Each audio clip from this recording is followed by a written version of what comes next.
Malvoyants, c'est toutes les personnes qui ont une perte de vision et qui vont donc avoir des problèmes pour leur perception, donc pour saisir des objets, pour se déplacer de manière autonome ou pour lire.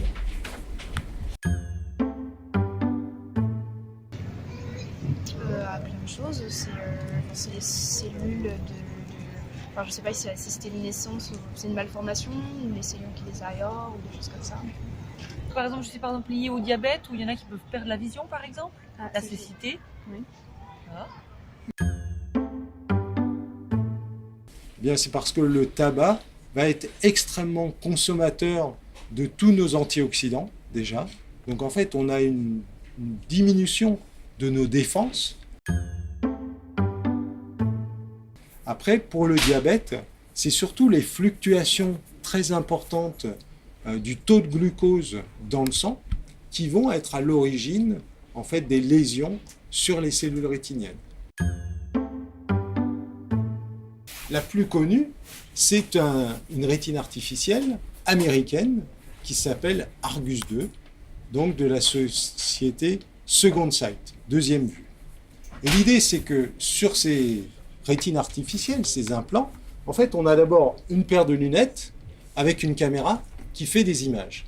Ces images, elles sont envoyées vers un petit microprocesseur qui va en fait transformer les images sous forme de codes de stimulation électrique. Ces codes, ils sont après transférés vers une espèce de puce électronique qui est attachée à la surface de l'œil avec comme une ceinture qui l'attache à l'œil. Et après, en fait, donc sort de cette puce électronique une natte de fibres pour en fait permettre de faire circuler des courants jusque vers une électrode, donc cette électrode ici qu'on voit, qui est attachée sur la rétine. Les patients qui pourraient bénéficier des rétines artificielles, il y en a deux types. Donc c'est des patients qui perdent leurs photorécepteurs. Donc c'est des patients qui ont par exemple une dystrophie rétinienne, comme la rétinopathie pigmentaire. Donc dans le cadre de cette rétinopathie pigmentaire, on voit que les patients perdent d'abord la vision périphérique, puis malheureusement aussi cet îlot central de vision.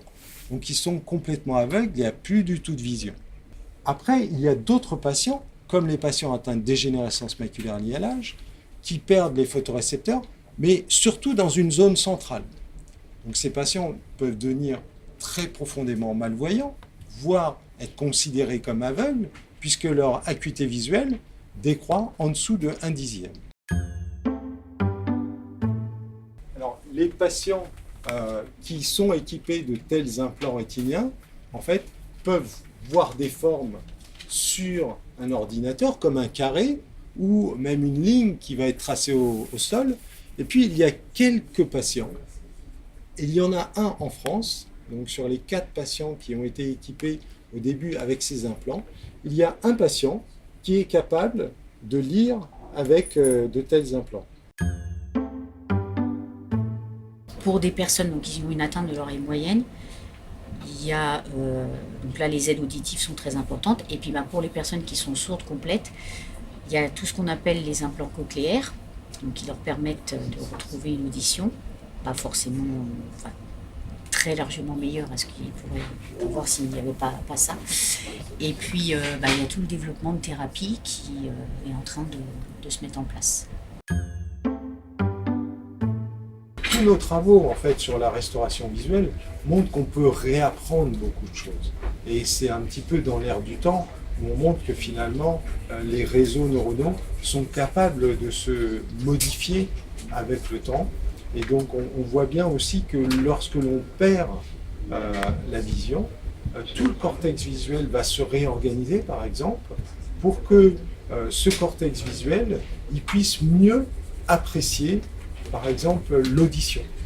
Et ce qui est assez surprenant, c'est que finalement les patients aveugles qui apprennent à lire avec du braille, donc le braille c'est quand même tactile, et bien en fait les images qui correspondent aux mots, en fait ils vont en avoir la perception dans leur cortex visuel. La personne qui a perdu la vue a encore un cortex visuel où finalement on crée les images. Et donc, en fait, ces malvoyants ont parfois des hallucinations c'est-à-dire des images visuelles qui se créent presque automatiquement. Mais ça, je ne sais pas exactement. Pour les personnes qui n'ont jamais vu, je ne sais pas exactement en fait quelle est leur perception du monde, puisqu'en fait leur perception, elle est surtout auditive ou tactile, et donc peut-être en fait leurs rêves sont plus portés vers ces sens.